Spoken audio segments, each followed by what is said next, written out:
Welcome to the Endless Honeymoon Podcast. I'm Moshe Kasher. And I'm Natasha Kasher. See, that doesn't sound good. I'm glad I didn't take your name. Oh, it sounded so nice to my ears just then. You like that? I just love the idea that you were submitting to me. I should take Mayor Cutie's last name. Natasha Cutie? Yeah. That's her last name? I never even thought about that. Yeah, that's her last name. Natasha's dog is named Mayor Cutie, not just Cutie. Here she is. Speaking of dogs, a lot of our Patreon subscribers have written in and said we can't take Pablo's barking and coughing anymore. Hey, how do you think I feel? Would you like to take it at 4 a.m? What if I was caring for a sick grandparent? And you were like, he has to be down in this green chair during the podcast. Her hospital bed was downstairs in our recording studio because it was the only space that we could put the bed into. And we had to record down here, but every once in a while she would moan. She'd be like, oh. It's the Endless Honeymoon Pod live from hospice. Well, listen, it is kind of hospice around here. A lot of people wrote in saying he's suffering, put him out of his misery. I think we might be getting close to having to put him down. I'm feeling so terrible about it. Me too. No, you're not. But he's so sad. He's my dog, and I've had him. I'm sorry. You know what? We didn't. You know what we didn't. You know we didn't. We forgot to mention how he's peed on every single thing. You know what we did? Mattresses. Honey, have a little compassion. Okay. You know what we didn't talk about when you were dissing my dog so hard the other day? That dog, no joke, as I would say in my community, no cap. Is the reason that I am able to be in a marriage with you. Because I was a desperately single man for many years. I was very much a fuck boy with 2 C's, F-U-C-C. And I had no ability to... You smelling the mic? Mike smelling bad? Mike smells like pee too. Mike smells a bit like Pablo's been podcasting when we weren't around. Maybe that might just be the way the mic smells. Anyway, the point is that I was saying... If I ever want to be in a relationship with a woman, I'm going to have to figure out how to care for something and be responsible to it. And so I got Pablo as a way of upping my emotional game. And then I had to come home and feed him. I had to come home and walk him. I had to pet him. We had to make love. And I trained myself in that way, just as you train a dog, even though Pablo has never been trained to do one single thing, including sit. We did pay someone, a pit bull trainer, to try to train him with their pit bulls, and he didn't remember. He trained me to love you. Okay. So be grateful for that young man. I am, and I'm so sorry that we're going to have to put him down. That's really sad. Natasha, this isn't... I have like a tear coming. Wait, look, if you're on video, see if this looks like a tear. As if this is a good look for you. It's so psychotic that you think this is a good look for your public persona. What are you talking about? I love that dog. To be gleefully... I'm not gleeful. To be honest, I think we should stop and cut this out of the podcast because I actually think that this is... I'm like really sad about it. Honey, you have a book coming out and... Hold on. Okay. I mean, I don't even think... I don't even think you understand how bad of a look this is for you. I'm not even kidding at all. I honestly Moshe, I love the dog. I've been taking care of him. He's about to die, and you're like doing a bit about how you don't give a fuck that I'm going to inject him with sodium pentothal or whatever. I'm just like, comedians are the diffusers of the world. You know what else we are? We're the new philosophers. Okay, well, here's the thing, guys. If you're on our Patreon and you're upset about the cough, we're working on it. And also, we're working on it. We're working on finding a solution. We took him to get a shot. That helped solution. A little bit. Okay, here's the thing. We don't want him to be alive if he's in pain, honey. No, that's true. Okay. And that's what I'm dealing with in a way that is respectful to the love I have for that creature. All right, I have a love for the creature too. I'm his mommy. I love him dearly. Here's the thing. If you're not a part of our Patreon community, join our Patreon because we are actually helping people with their online dating profiles. That's true. We are hosting dinner parties. The dinner party was a banger. We are making art. We are giving out merch. Moshe can I say something about the merch? Forcing his DJ. No, everybody loved the DJ set. People said they were incredibly impressed. Can I say something about the merch real quick? Yeah. I today, as I am wont to do, met with my boxing trainer. Anybody ever see me in the streets? I don't talk a lot about that on the podcast, but if you ever see me in the streets and you start talking shit, like understand that I'm a trained fighter and maybe walk the other way. But that's not what I was going to say. I wore my Endless Honeymoon shorts to the workout today, and it's quite a workout because there's knees and kicks and, it's a very active workout. And those Endless Honeymoon board shorts are, I would say, the best workout shorts I have ever used. Better than the Nike ones I have. They're really loose. The fabric is breathable. If you're looking for a workout short, I cannot recommend the Endless Honeymoon Pod board short enough. That's funny you say that because I was wearing the robe and it's perfect for this hot weather. I don't know, if you don't live in LA, it might not be that hot, but it's the perfect. I even slept in it last night. It has pockets. I mean, it's amazing. And that really is the difference between you and me. When I get up, I seize the day like a lion. And I lounge. And you sit around in bed. No, I'm talking about eating bonbons, watching the last programs. night. Oh my Natasha God. spends the day, just so you know, Natasha spends the day watching soaps and eating chocolate bonbons like Peggy Bundy. And I am up with the child. I wake up with the child every day. Natasha lounges around in bed. This is not true. It's the opposite is true. Truth isn't binary. There's your truth and there's my truth. They say there's 3 stories, right? Your side, my side, and the truth. So we don't even know what's true. But I wake up every day at 5 a.m. with the child, and we knit together. We're knitting a blanket for the local unhoused population. And then I make her a breakfast from scratch. Don't lie. I'm not lying. It's my truth. It's my version of the truth. You know what she had for breakfast today? Tea. She had tea and the marshmallows out of Lucky Charms.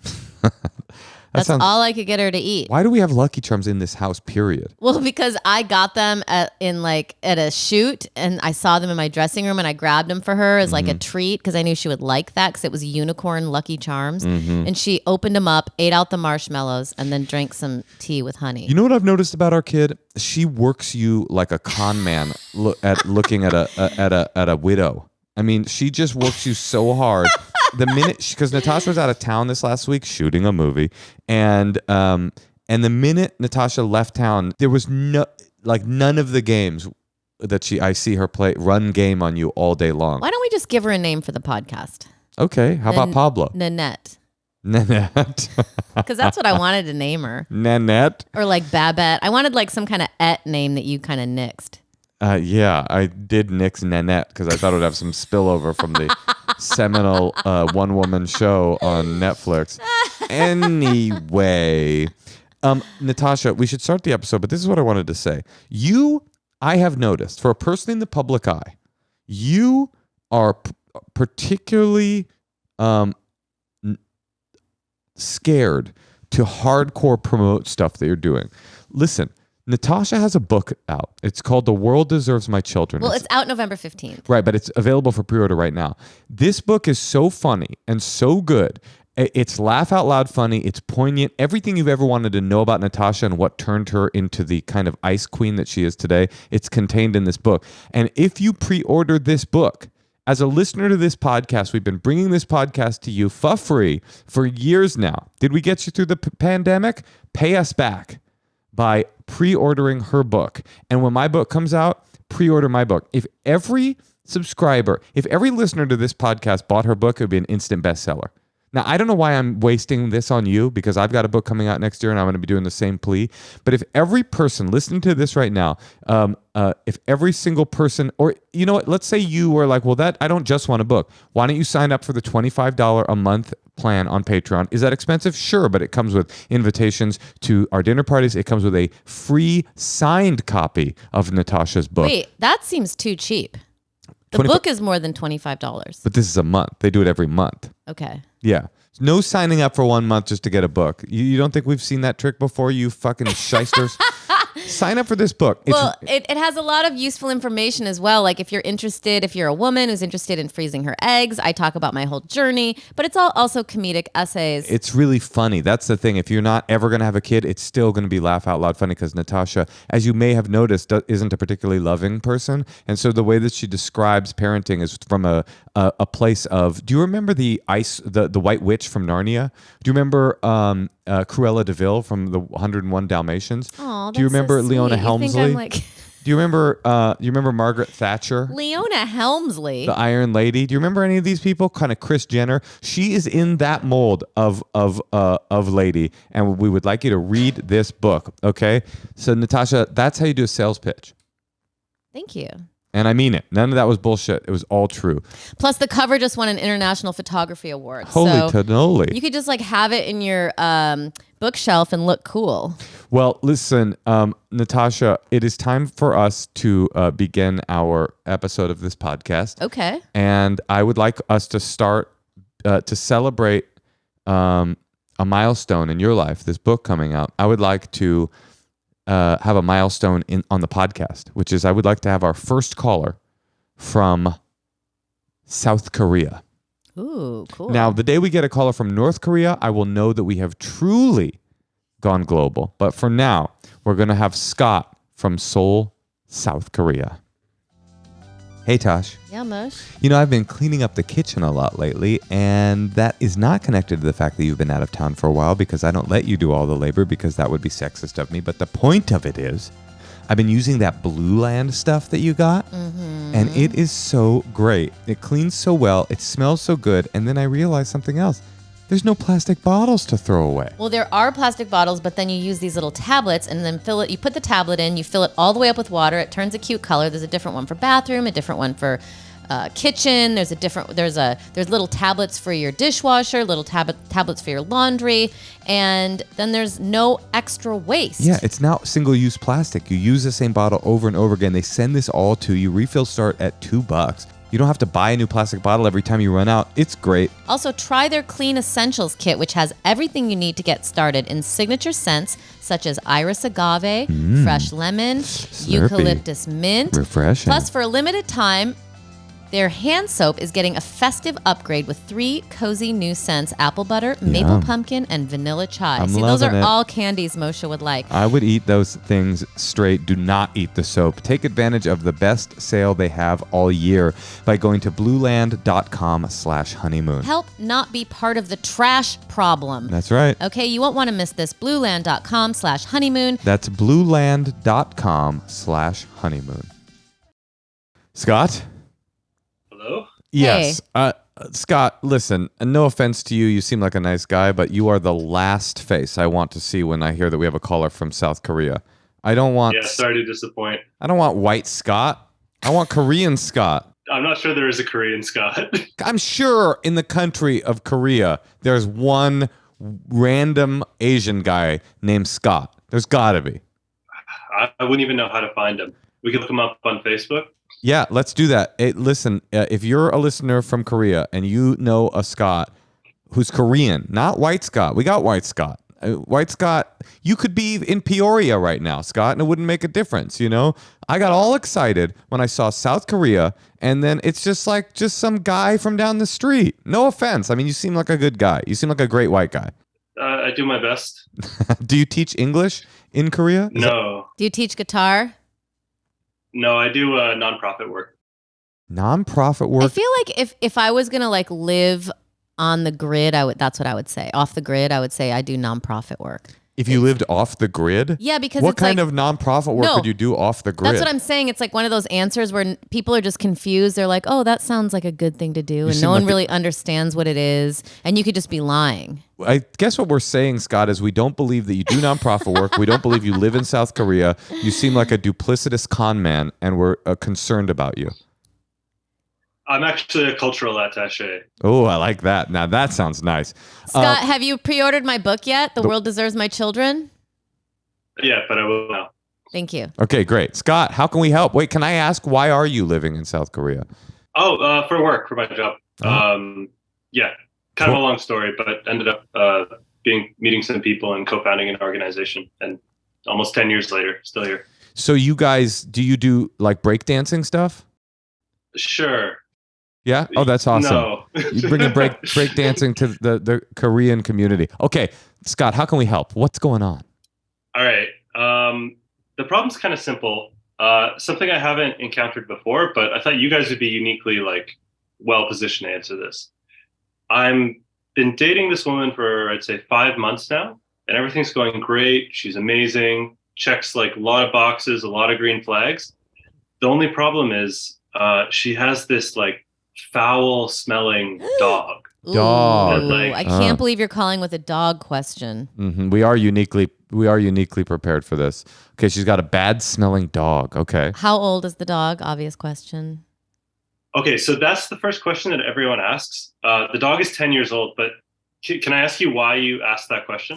Well, I think you know why, Scott, and I don't know why you're asking her why she's asking. She's wondering if the dog is going to croak. Natasha's very focused on dogs dying. She really wants problematic dogs to die. Well, no, it's just like, I loved having dogs before I had a baby, and now I'm very overwhelmed. There's so much piss and shit and barking and feeding and pills and changing the sheets over and over and having to get rid of carpets and wash curtains. It's just like endless. Pick up dog shit everywhere. It takes up so much of my day. Can we help Scott? Yes. Okay. Scott, how smelly is the dog?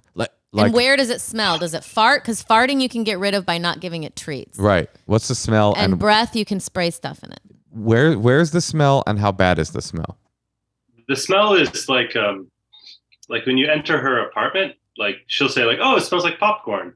It doesn't. It smells like popcorn if instead of like the powdered cheese, it was like powdered dog skin fungus. Uh-huh. So the dog has like a perpetual, uncurable fungus problem. Your friend had that.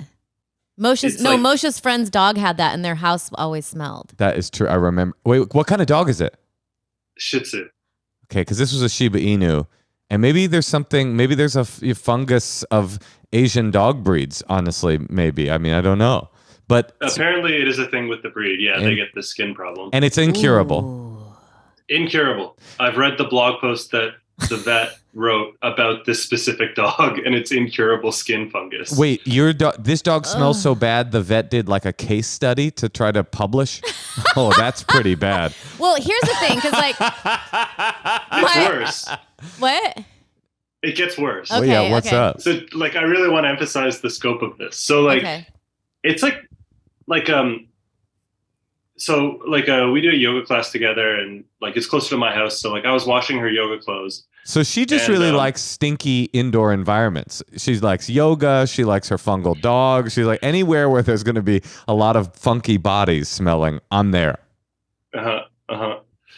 So there's the yoga smell, of course. There's sweat, but I could smell the dog smell in the clothes. That's a big thing. Is the dog smell is in the clothes. Wow. But it's not just in the clothes. It's I washed them and then hung it up to dry, smelled it, and I was like, oh my God, it survived the laundry. And then a few days later, I was wearing some of the clothes that I just washed, and I was like, what's that smell? Oh, no. It not only survived the laundry, but it moved onto my clothes. Wow. All right. Well, the real question is, it's like an alien. Because it's in a way, I'm the dog's not going to live forever. This girl checks so many boxes. You guys can together get a new dog that doesn't smell. But if her hygiene. This isn't hygiene. This is a parasite. No, I know. Hey, parasite, Korea. This is amazing. Yeah. I love it. But I'm just saying, you guys, you want your partner to have similar hygiene. No, but you're missing goals. what he's saying. I know, but I'm saying, does she think it's okay? If she's totally fine with gross smells, and maybe she's more dirty than him. Do or you something. know, Natasha and Scott? Now that we're all a family, that there's an illness that human beings have, where they smell like fish. Have you heard about this? No. It's a real illness, and it's just they can't do anything about it. And they smell like fish. Now imagine you loved a fish man. You just would have to love it. That's the problem. It's not about hygiene. It's about the willful blindness that love creates. She loves the dog so much that she's willing to pretend it doesn't smell. And Scott, you do not share that love. No. And the dog personality isn't good either, which I think if the dog had a great personality, then maybe I could fall in love with the dog. But he's kind of an ass. Well, you guys don't live together, so that's good. No. And you could, he can't say he's allergic to it? No, I have she'd see right through that. By the way, what a bold bitch of a dog to have a incurable fungus smell disease and not have a good personality. You'd think the least it could do is be like, damn, I kind of stink as a dog. I should be cute and sweet. I'm not liking this dog, but I What if it's alive for 5 more years? It will be. You got 5 years. And That's what everyone says. Let me ask you this. Have you explicitly said your dog stinks and it gets in the clothes? Does she know all of this information, or are you doing the theater with her? Okay, so here's where like I do have 2 like specific questions. The first one is like more broad, but like, is this a relationship killer? Like, is like, I don't know if other people experience this, but the second question that's like more like something I can do something about is like, how do you communicate, basically tell someone they stink without like making them feel super self-conscious and like reacting in a bad way? Because like I have brought it up before, and like she's made some effort to like, you know, like the ozone spray or whatever it is, but like it's not like enough. So Did it help?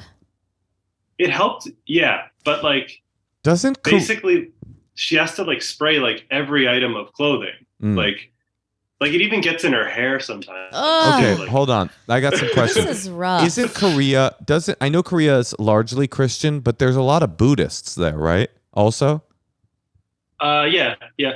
What if you pretended that you became Buddhist and that you just were like, I really need to be burning my Buddhist incense all of the time. I'm like really religious now, and I just have to burn incense all the time.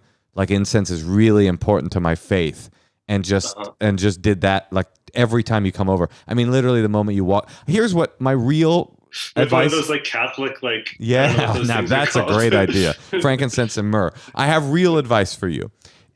With question number 2, you have the perfect way. Like you have the perfect way of telling her that she stinks. Because it's all about the dog. Like if she had like bad breath or body odor, it would be way more difficult, I think, to tell your partner like this smells. For you can blame everything on the dog, and you just say, I don't think that I would take that personally at all. I go, you know what? The dog smells so bad that I smelled it in your gym clothes even after I washed it. She would want to know that. And also, you look like a sensitive guy. You've got a guitar in the background. You can say Non-profit guy. I'm so sensitive to smell. I am too. I'm very sensitive to smell. I'm a super smeller. And you can say like, you might not smell it, but we have to figure out a solution. Like, I love you. And like, do you love her? Yeah. Oh yeah. Yeah. So, but actually, okay. So both of what you guys just said is like, I realized through this experience, I do have a really sensitive sense of smell. Like I have a cold right now, and like I could smell that like she was wearing a new sweater when I saw her yesterday. Oh my God. I have a great idea. Oh, I know what you should do. You need to get COVID. You need to hardcore. You should get it again and just do the COVID cycle. They say long COVID is bad, but in your case, long COVID could be good because you would lose your sense of smell, maybe even permanently, and then you would live in bliss with this woman. Now, you couldn't enjoy food anymore, but you would enjoy a blissful love relationship. I have some more suggestions. Natasha, you got thoughts? How does she act when you talk to her about the dog's smell? Is she very defensive? Is she like, ha ha ha, it's cute or whatever? Yeah, that's the other thing is she is like sensitive about it. So like if I bring it up, like the conversation will usually go back to like, oh, like you're just really sensitive about smells. And so that's kind of where we get stuck is like, yeah, okay, I'm sensitive about smells, I guess. I didn't know that I was, but I guess I am. But if I try to like push it toward like some kind of like solution or action, then like she starts to react more negatively. So like, yeah, that it is true that like I am saying like, oh, it's the dog smell, and I've like reassured her about that. But I think it's just hard to like hear something about your personal smell, no matter what it is, and not take definitely it don't say it's her personal smell. But he's saying should blame it all on the dog. It's not. He's saying that because the smell permeates her clothes and apartment, that she takes it personally, even though we have the ability to offset the critique to the dog. She's still saying, in a way, you're saying that I smell. Does she sleep with the dog? Yeah, I think the dog sleeps on the bed. It has like a little like couch thing beside. But oh my God, like, the smell's so powerful. It just like. Do you I just thought of something. Yeah. What if you wait 5 years and the dog dies and then she still smells? Now that is a horror. Now there's a Korean horror film that you could make. It's called The Smell. I don't know what that is in Korean. Could you? What's the smell in Korean? Do you know? Nemse. Nemse. Oh, it sounds scary. It's called The Smell, and it starts off. Chapter 1 is this smelly dog, but then the dog dies, but and honey, and then you open the closet and there's dead bodies in there, or something like that. But here's the thing: like I've been in a car with that smell, and heard in been in a hotel room with that smell. It's rough. It sucks. It ain't good. I can't deal. Honestly, I think it would be a deal breaker for me. Okay, I don't think it's a deal breaker. Okay, I think that That's a bad smell. I'll tell you what is a deal breaker is this dance that I bet you guys are doing where you're trying to tiptoe to not hurt her feelings and she's trying to tiptoe to pretend that it's not really happening. What actually needs to happen, in my opinion, is a conversation, maybe with a therapist, maybe with a third party, where you say, I've hedged my language and my bets around this because I don't want to make you feel self-conscious, but the smell is starting to become so overpowering to me that I need us as a couple, because I love you so much, I need us to take like massive action, like maybe call an expert, maybe find out, because there's got to be a way to make it smell less bad. There's got to be a way. I know there's a way. Your friends couldn't figure it out. Maybe there's a laundry enzyme. Maybe there's an incense you could constantly burn. Maybe there's a service you could have come in and like deodorize the whole house. But how does she get it out of her? He wants it when she comes over to his house that her hair and her clothes don't smell like it. And then it gets into her personal smell. Now, to me, when she comes to your house, I think you're kind of fucked. No, you guys should be like, let's take a shower as soon as she gets over. Now, she'll break up with you. If every time she came over, he's like, how about a shower, honey? Yeah, my friend recommended just have like separate clothes for her at your house that she can wear. I don't think that's gonna work. Well, I was gonna suggest the same in reverse though, and this will be blissful ignorance, and she'll never know. You got to keep a pair of Nemsen pants and a Nemsen outfit. So when you're going to her house, you take out your special stinky outfit, you put it on, you keep all your good clothes at home, and when you go to her house, you have stinky clothes. So by the way, I'm curious, when you're there, do you get used to it? Like, there's a town in Colorado called Greeley, Colorado. It's a butcher town, and it smells like burning cow blood when you're there, but apparently the residents of Greeley don't smell it anymore. Do you get used to it? Like 2 hours in, do you smell it still? Yeah, that's the worst part. Is like it's not like a dog smell. It's like a meat smell. It's my God! Like it doesn't it doesn't go away. You don't get accustomed to it. This is foreshadowing something else because why? Why do you think that? Because if she's okay with this, maybe she's gonna be okay with something else gnarly when they're like married. No, I don't know, honey. No. If my dog smelled like that, I'd probably. What? What, you're going to murder another dog, Natasha? Natasha, I don't know where this personality trait came from, but this is new. What are you talking about? Where you're like, fuck dogs. Every small weakness in a dog should be euthanized. No, that is not. First of all, Pablo is not a small weakness. He's biting. He's peeing. He's got a congestive heart failure, and he's either like coughing or sleeping. Like no, he's it's true. Our dog is really suffering, and that's totally different. Mayor Cutie, on the other hand, she's thriving 4 years into 6 medicines a day, 3 times a day. I mean, we pump her up. I've spent probably our daughter's college fortune on meds to pump Cutie. What about a cologne for the dog? Is that a possibility that you could spray it on the dog? I feel like that would just add a layer of stink to it. Mm-hmm. It would be more rich. Well, Mm-hmm. Well, first of all, I really think you guys have to like make sure you can talk about this. Yeah. You know, I think this is a good thing to come up to just see, because you're young, you're not married yet. This might be the girl you marry. It might not. You just don't know yet. And these are all. That's why it's good to like dive into it and see if you guys should come up with a solution. Maybe you won't find a solution, but maybe she will try to, adjust. Help a little bit, be a little more aware of it. And I still think he should say, it's me. I'm like a super smeller. I had a roommate before. Or I don't know. Maybe I always like to make things up sometimes. But you lie. That's kind of your default. But I mean, it helps. You could be like, I had a roommate. Honey, he can't do that. He can't, because then she could listen to this podcast right now where you're giving him this false narrative. And she could be like, wait a minute, you didn't have a fucking roommate? Like, that's the problem with lies. But you can still say you're a super smeller. I do have a really sensitive sense of smell. Yeah, some people do. I thought everybody was like this, but I realized I do have a sensitive sense of smell. I can like smell, and I like will smell to the pee. Like I see it. You know what I mean? You should see her, Scott. She's like a bloodhound. She'll be her nose all the way to the ground, and she's sniffing, doing that fast sniff, that all the way to a pile of pee, a wet pile of pee, and then it's less pleasant. I think Natasha's right.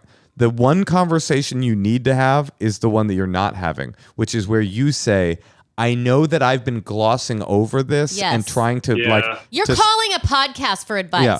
So it's like, and you've already exhausted your friends with this. So it is to that point. And I know it seems silly and it's not that big of a deal, but it is. Because it's permeating. Yeah. So you say like the I know that I've been like saying, kind of making jokes or this or trying to be not step on your toes, but actually it's really starting to make me a little crazy, the smell. And I like you so much. I love you have you to so keep much. telling her that. Yeah, and I love you so much. So that's why, and not, you don't want to say, I love you so much, I don't want this to ruin our relationship, because that's rude. That seems like a threat. Yeah, it's more like, I love you so much, I have to be able to be honest with you about this and find a solution. I know there's a solution that'll make it so that it's easier for me, and I don't want you to take it personally because it has nothing to do with you. It's your dog, and I love it that you're such a compassionate woman, that you care for this dog that a lot of not one other person in all of North or South Korea would possibly have in their home. You are literally the only one here. But we need to find a solution because it's driving me crazy. Not because then I'll leave. But that conversation, that blunt conversation, I think you need to have that conversation with her. And I love that you like take care of the dog and that you're so close with the dog, and because that is good that she's like that. To me, is she's going to be a good mom. Totally. She's like for your fish stinking kids.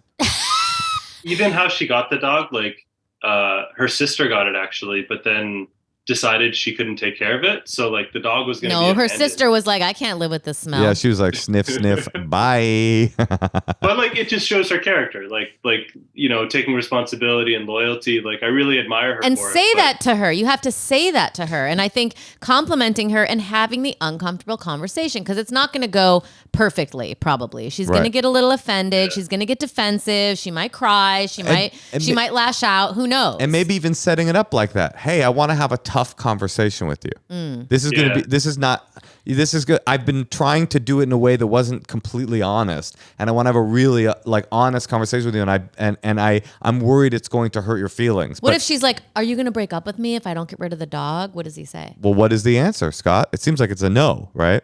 Like I don't know. Maybe I could wait it out. I don't know. Don't say that. I don't know, it's pretty rough, but like I feel like there must be like stuff that it's just gonna okay, so the first thing is like, yeah, I think you guys are right and I haven't been doing it, but like forcing the relationship to have space for this kind of difficult conversation. Absolutely. So that part makes a lot of sense to me. The second question, I don't know, maybe I've just got to like ramp up the solutions, like have separate clothes. Or, you know what? Do some research and talk to the vet. Now, our producer says that Shih Tzus live 10 to 16 years. So it could be tomorrow or it could be 6 years from now that your freedom will finally come. Do you love her enough to stick with it for 6 years? Do you think this is the type of person you could marry at some, like theoretically? Oh, yeah. She's like so many green flags. The relationship is young. It's only 5 months, but yeah, a lot of green flags. I have an important question. So you're going to have the difficult conversation. There's never a good time to do a bad thing. It's not going to be the easiest thing. You might want to like figure out how you're going to do it. Remember what you're going to say. The other thing is, where is this, when is the smell the worst? Because if you can target that, like if you really can't stand it in her hair or you really can't stand it in the bed, like what is, if it could get away from one area, what would it be? Because then we can target that for the solution. Because you're not going to get rid of the smell completely. I think probably like in the clothes, like on her body, because like that to me is like a real barrier to do. Like, have you done the research? Just feeling comfortable. Have you done the research? And before you have this conversation, I think you should, of what there's got to be some laundry enzyme or something that you're not doing correctly in the laundry. Yeah, why is it in Yeah. It's not possible that this thing is so pungent that it can never come out of clothes.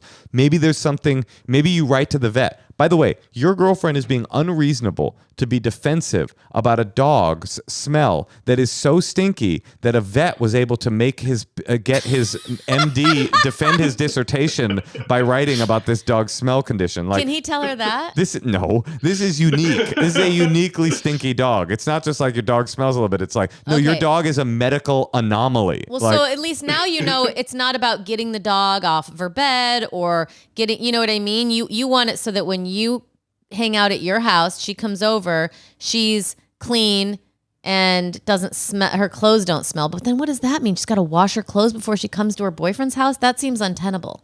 Yeah, it does seem untenable. I mean, it does, but I think you have to have the conversation. But he needs to tell her. The most uncomfortable part of what he needs to tell her is that it's in her clothes. Because then she's going to get, it's going to suck. It's going to get a little paranoid. She's going to get a little paranoid, but that might be good because it might make her like smell and like be not wear old things or make sure she's wearing new things. That's the thing. You can't just say the dog smells. You have to say you smell it on her clothes. Yeah. You're a super smeller. He has to tell her that. This is an uncomfortable conversation. Because that's where it's bothering him. And by the way, she should know that. Because she's not just... No, she's just used to it. But you're missing something, Tosh. She's not just with Scott. She has a professional life. She's out in the world stinking like a fungal dog.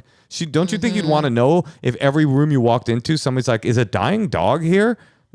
I would want to know that information. Also, you really seem like you're in love with her. Yeah. This is tough. This is a tough one. Why don't you have her just listen to this episode? But I think that relationships, what you said was really wise. You force the relationship to have space for a conversation this uncomfortable, because this is not the last uncomfortable conversation you will have with her if in fact you stay together. It won't all be about the dog. Here's the worst bit of news. We got to go. But here's the worst bit of news. You can't at this point kill the dog. Like, you should have killed the dog like right in the beginning, and then she would never have suspected it. But the dog's like chocolate, right? Oh, I didn't know. Yeah, if you have so much motive at this point that there's no way that dog could get run over and she wouldn't be like, Scott did it. So that option is off the table, and you just have to have an uncomfortable conversation. All right. Have That's fun. helpful. Good That luck. gives me courage. Will you contact us and tell us how it goes? I'll let you know. And you know what? If this is the end, this is the first uncomfortable conversation Natasha and I have. I've told this story before. I'm not going to tell it again. Don't worry, Natasha. She reacted so badly to the conversation at first. I thought, oh, the relationship might be over. And then my next thought was, you know what? If this relationship couldn't survive a conversation like that, it wasn't meant to be. I wasn't meant to be with this person because I was being honest and I wasn't being mean and I wasn't being callous. I was just being true with who I am. And if this relationship couldn't survive that, then it probably wasn't going to survive the long haul. And so there you go. The truth is, when you're looking for a life partner, we change, people change, and there needs to be space for that. And you need to find someone who you can talk to about difficult things and, you know, and change together. And so if that person can't do that, it's good to know. All right. Good luck to you, Scott. Thank you. Okay. Thank you. Bye-bye. Bye-bye. Bye. Honey, do I smell like a fungal dog? No, your personality stinks, but your body is just fragrant. It is as fragrant as could be. Wait, I want to know what the name of the fish disease is. I'm just kidding. You have a great personality, Natasha. It's one of my favorites. It's the one I chose to spend the rest of my life with. But what's the fish smelling disease? Because can you imagine if you had it? What a tough thing. Trimethylammonaria, it's called. And it makes Your breath smells like fish? your body. What? And yeah, your body. Is there a cure for it? But sometimes people take garlic pills and fish pills and then they smell like that too. No cure for but there are things that can help. Scott needs to know about what those things are. I mean, everyone has Google. You don't think he's Googling it? Clearly not.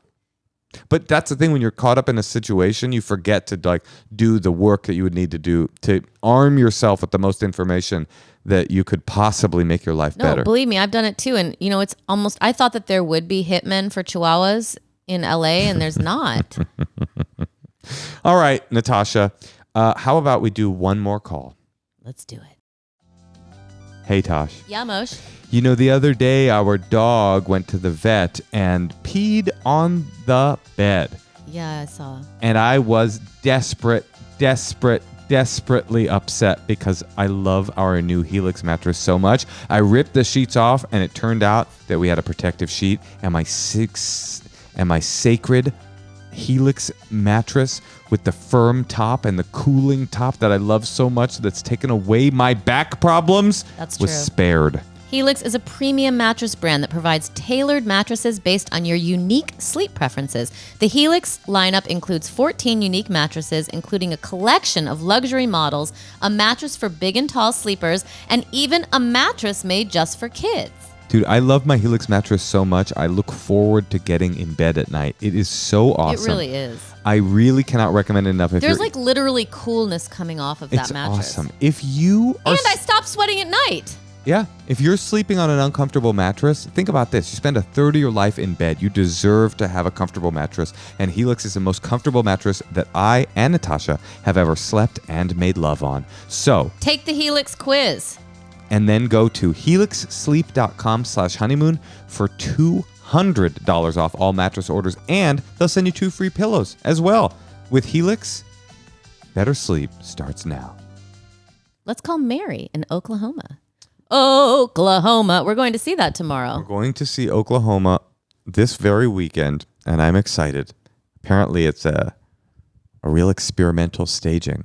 Mary, Like that. Hey, Mary. have you ever seen the musical Oklahoma? Not familiar. Okay. I see Hey, sarcasm. actually, Moshe, I believe the 2 lads that created it that have a similar cultural background to you.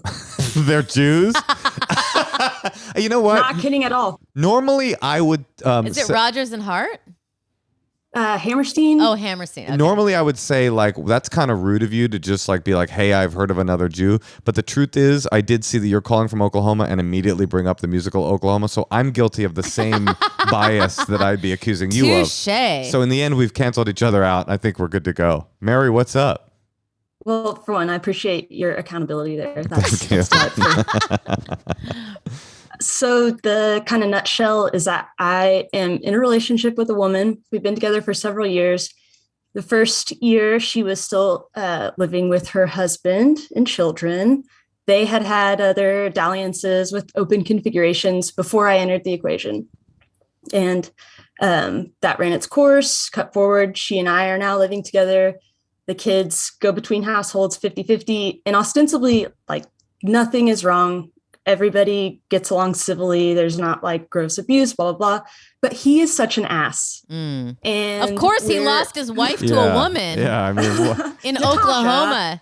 Well, No. I'm just saying it's probably bruising his ego. of course. She's 100% correct. I mean, Okay. we'll get more context, but I'm not saying he doesn't have the right to be an ass, but you don't have the right to pretend you don't know why. Why on earth a man in that situation wouldn't be a little bit of a jerk? I will now model your accountability, Moshe. Okay. So with that understood, just one more little morsel of context that beget my wanting to write in is that we're in the final stages, hopefully, of the divorce part of getting resolved and moving forward to this like next phase of all of our lives.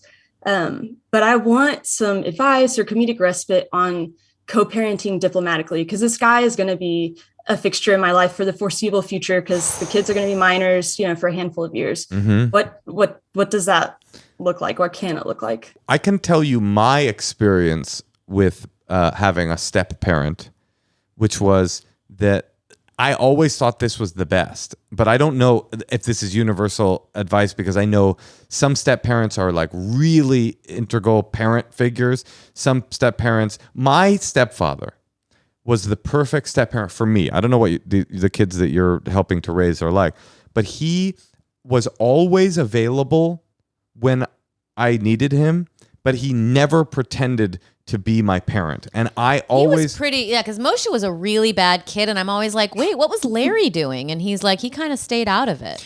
I think that was really good. I just really appreciated it at the time, because the thing is, I mean, the kids, even though they love you, and they still have been through some trauma. Their family separated, you know, and it's probably difficult for them. Obviously, the husband's been. My guess is that the husband's ass behavior is because what Natasha said. He feels, you know, jealous and cucked. It's so tough to be empathetic to him because, you know, their relationship was that played out paradigm, but, you know, they're one of the final holdfasts in that she was the stay at home. He's executive status, you know, high earner, but she forewent skill development, right? And so like this divorce has been really gross, and it's so frustrating that her child rearing contributions and domestic contributions were grossly undervalued in that marriage. And then now he's got two exceptional like mother figures that are frankly like lightening his parental load.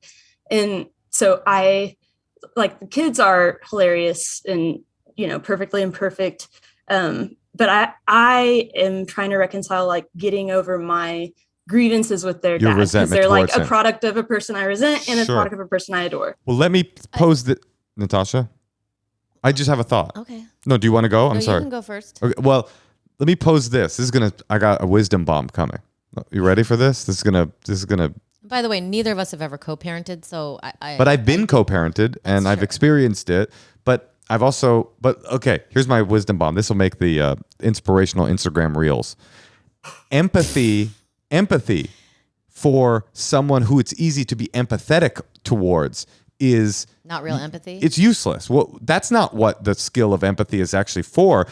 Empathy, where the rubber meets the road with empathy, is finding a way to be empathetic to somebody that doesn't seem like they deserve it.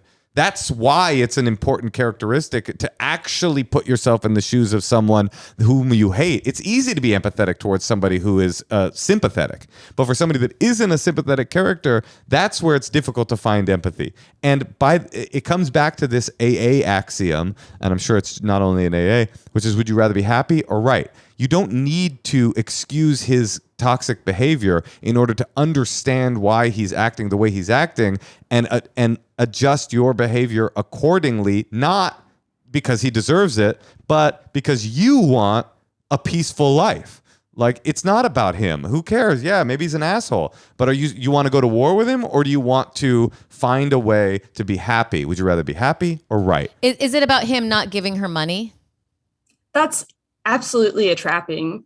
So there are these very palpable challenges and obstacles that need not exist. But if I'm going to take a more empathetic slant, I can, you know, surmise what the germination point is for some of this conduct. But it's so inappropriate, and it's at the detriment now of the family unit. It's not localized to just punishing her. What's the worst thing he's done in this? Maybe you shouldn't say.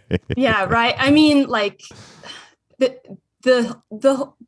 it's been 2 years of this separation process, and he has unbridled financial resources. So appealing is no problem. Like, there's a level of paralysis on our end getting through this. And I think that, you know, to extend some context, I by nature am more of that like classically independent, you know, I don't enjoy injustices, rah, rah, rah. And so I'm getting my landmines and baggage wrapped up in this. I was also really involved with like helping her do the legal prep. So of my own volition, I like saturated myself in reasons to have animosity towards him, because I have this very acute sense of his, you know. But you know what? It's not about that anymore. You're living with the kids.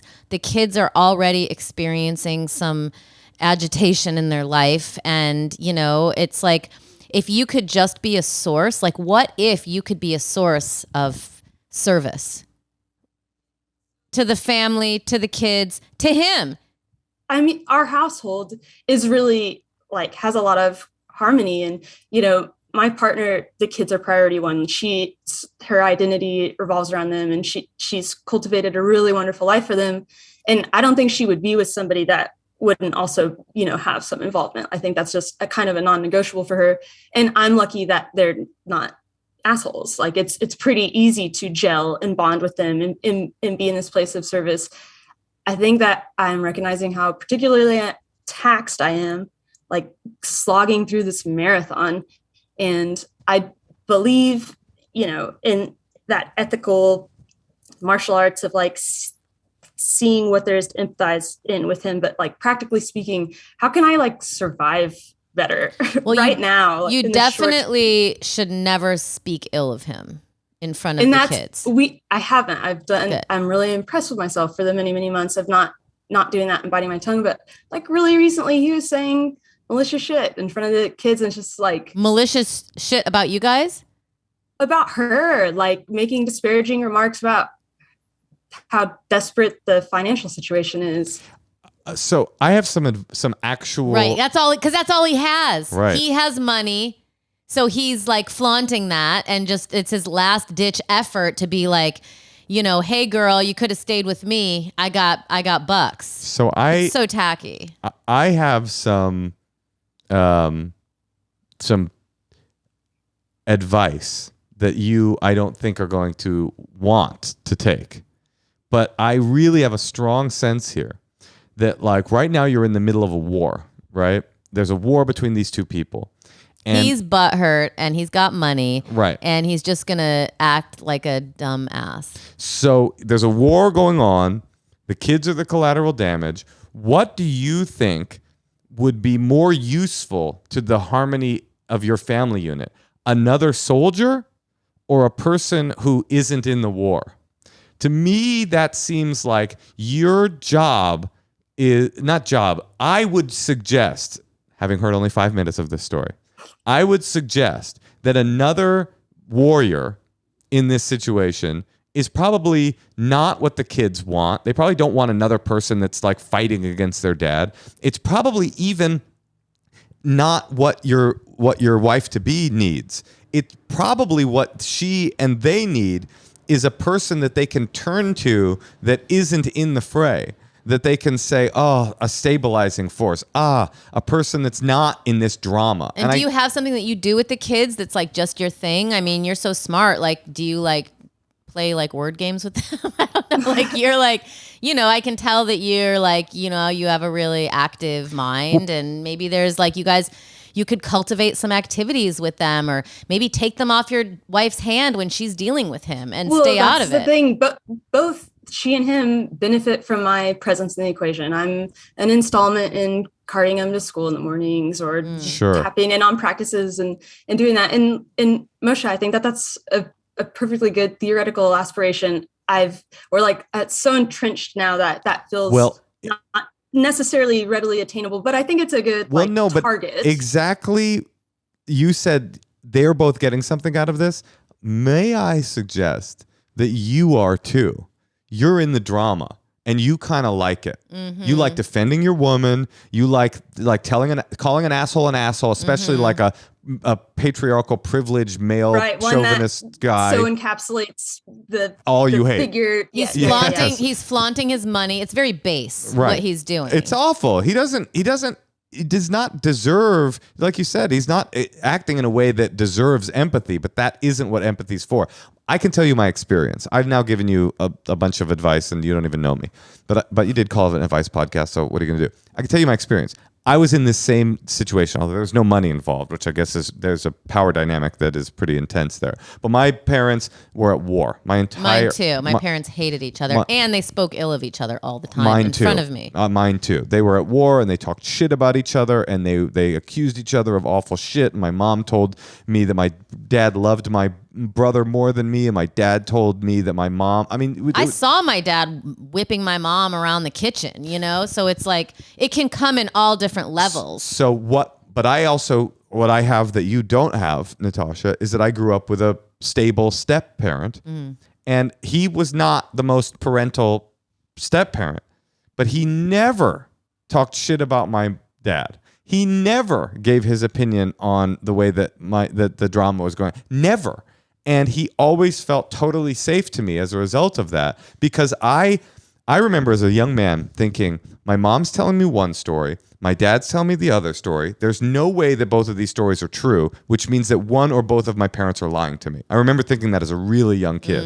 I can't trust what's going on here. So my stepdad, just being a neutral person, even though, again, he wasn't like super parental, there was something about that was so comforting, because I never felt like he was he just felt neutral to me. And so as a result, I didn't resent him. I didn't resent his presence in my life. I don't think I ever was like, you're not my dad, which you'll get a nice one of those eventually. You're not my mom. Here's another bit of wisdom. The less you talk about him to your girlfriend, oh yeah, the more the relationship isn't about the three of you. Oh, that is smart. Yeah. And we both could tolerate improving there, but it just feels like there's these perpetual fires, and then girls are already chatterboxes and these things that it takes a conscious effort to. Some things regulate. you do have to say, but what if you could cut it down 40%? 100%. And you don't even need to talk about it. You could just not bring it up. Sure. What I'm hearing a lot of from you, you're super cerebral and you're definitely like a leader. But what I'm hearing a lot from you,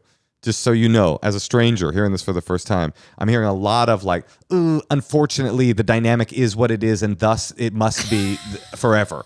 Ooh, unfortunately, I wish it could be different. I wish I could change, but the situation is such that there will never be change. I will always act this way.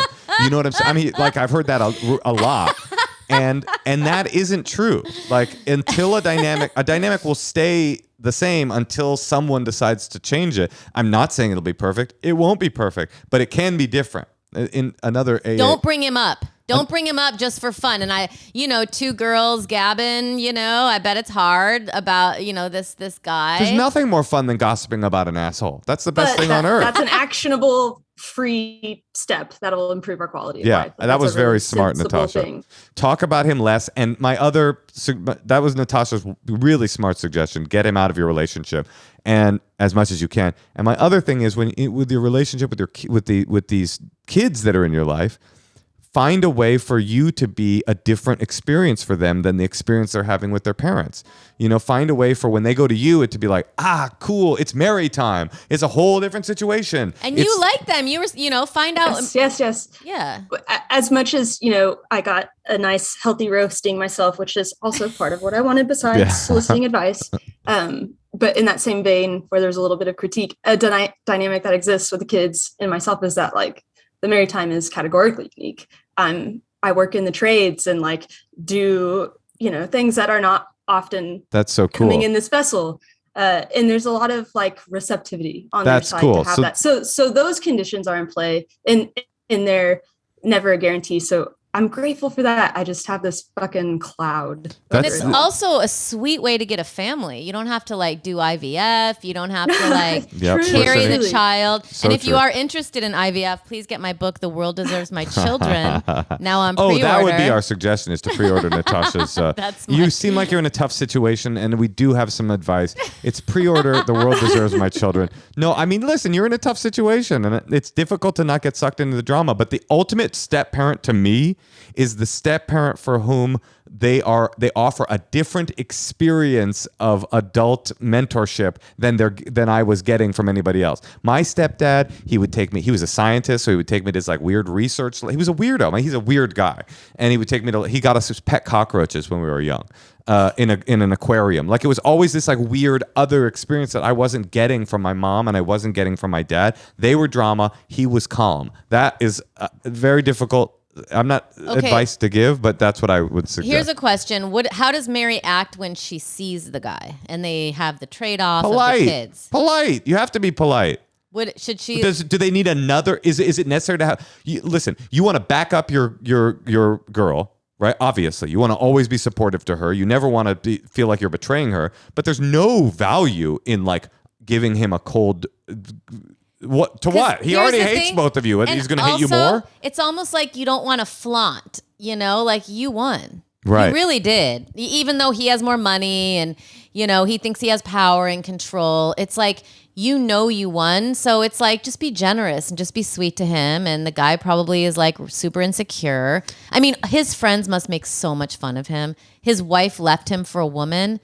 I mean, I think he's like not capable of feeling embarrassed and he'll whatever. But he'll get there. I do like this perspective, and it's really helpful to hear that external valuation on like the things that are working and being able to afford the kids what I am, that's not material derived. Just bite your tongue, but don't bite it too hard. Bite your tongue for the kids, but don't bite it too hard because your woman needs that tongue. You know what I'm saying? I have an make idea. Make sure not to overbite it. Okay. I have one last idea. Yes. A manipulation technique. Okay, what do you got? Give it to me because I, have definitely cruised the Reddit subtle revenge and, Oh, I've done that this too. isn't revenge. I've done that too, This sister. isn't revenge. This is the next time. I don't know if this would work. Yeah. But the next time you see him, like ask him for advice about something.